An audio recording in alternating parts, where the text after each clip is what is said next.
Bonjour, vidéo Core 5.1 et aujourd'hui on va parler en fait des langages naturels qui sont cryptologiques.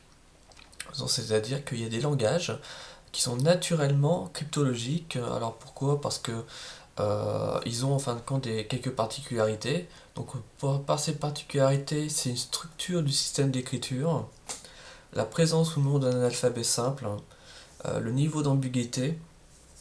Et donc après il y a des techniques de chiffrement qui sont associées en fait au niveau de la cryptologie. Donc on va parler en fait de trois langages qui sont les principaux langages en fait cryptiques si on veut. C'est-à-dire qui sont naturellement cryptiques. Donc le premier langage le plus cryptique c'est le chinois. Alors pourquoi en fait le chinois est le plus cryptique? Alors c'est pour une raison très simple, hein. C'est que en fait c'est une langue les moins triviales pour la cryptanalyse traditionnelle. C'est en particulier parce qu'en fait, il n'y a pas d'alphabet. Et comme il n'y a pas d'alphabet, en fait, il est donc impossible d'appliquer les analyses fréquentielles classiques.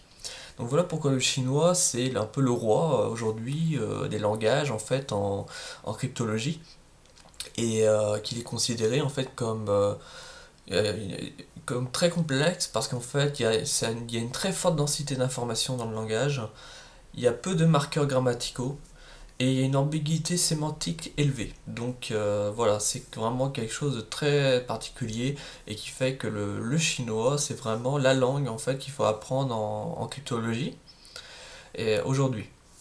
Ensuite viennent deux autres langues qui sont des langues. La première c'est l'hébreu. Donc l'hébreu en fait, à l'origine de l'hébreu biblique hein, en particulier, et donc c'est pour ça que l'hébreu en fait a été utilisé énormément en fait en cryptologie, en particulier dans les sociétés secrètes.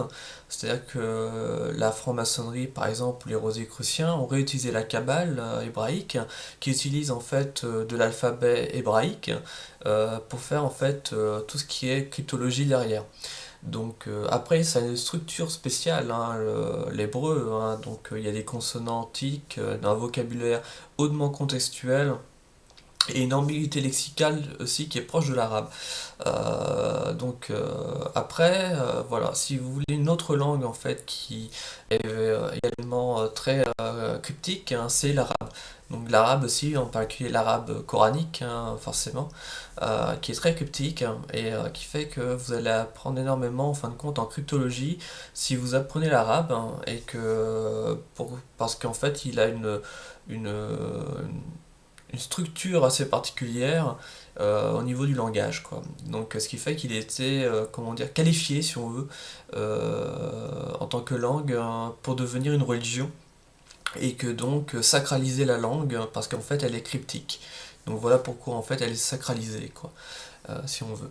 Et bah d'ailleurs le mandarin, le chinois, a été sacralisé également parce que en fait la création du mandarin à l'origine a été écrite en même temps que le Tao, en fait, le taoïsme. Les deux sont nés quasiment en même temps. Donc c'est-à-dire que les deux sont liés, quoi. Donc la création de la religion, le taoïsme et le mandarin, les deux sont été faits en même temps. Donc voilà, donc c'est les trois langues qui sont les langages de demain parce que ce sont des langages en fait totalement cryptiques. Et il y a une quatrième langue qu'on en parle un peu moins, mais qui est toujours présente hein, et qui en fait est utilisée énormément en fait par les occultistes aujourd'hui en cryptologie, c'est les runes, le futark. Le futark, en effet, il est très utilisé, mais il n'est pas cryptique en fait véritablement en natif, hein, pas autant que ces autres langues-là, quoi. C'est parce que en fait le futark, il y a des techniques particulières qui fait qu'il devient très hautement cryptique, en particulier les runes liées et les sigils. Quand vous couplez en fait au futark les runes liées et les sigils, tel que ce qui est fait en magie du chaos, en fait vous allez créer en fait des cryptogrammes et qui fait qu'il est très utilisé par tout ce qui est sorcellerie, occultisme aujourd'hui grâce en fait à son langage hautement cryptique. Et ce qui fait que c'est le langage également, un langage de demain en fait, les runes. Et tous les autres langages en fait vont disparaître petit à petit, c'est-à-dire que ce soit les langues latines, les alphabets latins ou même d'autres langues, hein, la plupart des langages vont disparaître parce qu'ils vont être remplacés par des langages en fait hautement cryptiques. Et donc en fait à part les trois langages, donc le chinois, l'hébreu Et l'arabe, en fait, tous les autres langages vont quasiment disparaître, quoi. C'est évident. Et il y a d'autres langages qui vont arriver, par exemple le Narkanta, que je développe, hein, c'est un autre langage qui est encore hautement cryptique également, et qui développe en fait de nouveaux concepts tels que la cryptographie sémiotique.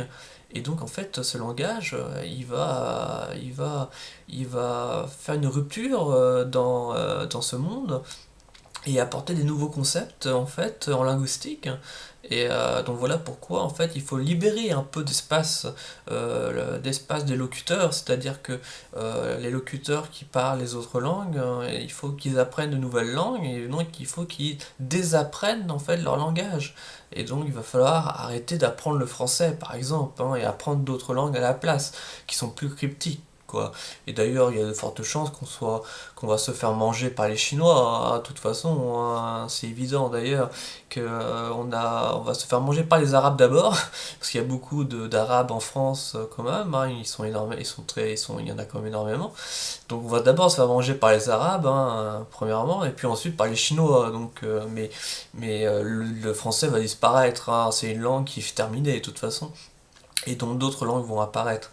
Donc voilà quoi. Donc voilà un petit peu ce que j'avais à dire sur la cryptologie, et qu'en fait il y a des langues qui sont plus cryptologiques que d'autres, et qu'en fait les gens veulent coder leurs messages, ils veulent coder des secrets dans leurs messages et occulter en fait des messages naturellement, et qu'en fait certaines langues ne sont pas aptes à le faire, quoi. Donc elles ont aucune caractéristique pour en fait véritablement faire des messages codés de nos jours. Alors bien sûr, vous allez me dire, mais le message codé, normalement, c'est fait avec des nombres, on fait ça avec des nombres. Non, pas forcément en fait. C'est surtout les alphabets naturels qu'on utilise, tels que l'alphabet latin, parce qu'en fait, on peut utiliser l'analyse fréquentielle. Donc, c'est la base en fait pour décrypter les messages, hein, c'est qu'on utilise l'analyse fréquentielle. Mais l'analyse fréquentielle, en fait, on peut la dépasser, quoi. Je veux dire que le mandarin, tu peux pas utiliser l'analyse fréquentielle. Donc, ce sont des langages qui sont beaucoup plus sécurisés en fait que des alphabets classiques latins, donc qui sont voués à disparaître en fait dans une ère en fait post-quantique, je veux dire un chiffrement qui soit résistant en fait au niveau post-quantique, au niveau du langage en linguistique, bah forcément l'analyse fréquentielle, n'importe quel ordinateur est capable de le faire sur un alphabet de 26 lettres, donc ça va disparaître, quoi. Clairement, il y a des choses qui vont disparaître, quoi. Voilà.